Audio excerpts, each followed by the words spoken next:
एक और दिल पर हाथ रखकर मुझे इसका जवाब दीजिएगा। अगर सौहार्द कायम करने के लिए इसी अयोध्या की भूमि पर राम मंदिर का निर्माण होगा और इसी अयोध्या की भूमि पर दूसरे पक्ष की मस्जिद का निर्माण होगा, आप वहां जाएंगे?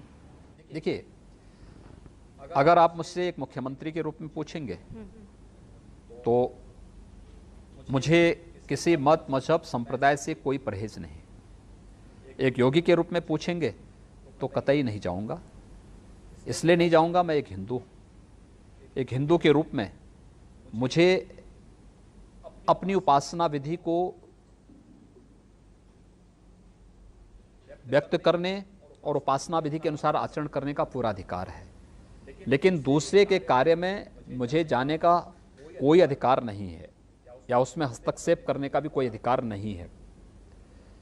याद रखना कि जो हम जाकर के रोजा अवतार में अन्य जगह जाके टोपी पहन करके और इस प्रकार का जो ये बर्ताव करते हैं ना, ये सेकुलरिज्म नहीं है।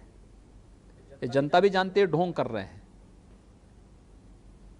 जनता भी उनकी वास्तविकता को पहचानती है। तो एक योगी के नाते आप नहीं जाएंगे, एक मुख्यमंत्री के नाते एक बात मुझे लगता तो आए थे। मुझे लगता है कि मैं वहां न वादी हूं न प्रतिवादी हूं, न वादी हूं न प्रतिवादी हूं, इसलिए न कोई मुझे बुलाएगा और न मुझे वहां जाना है।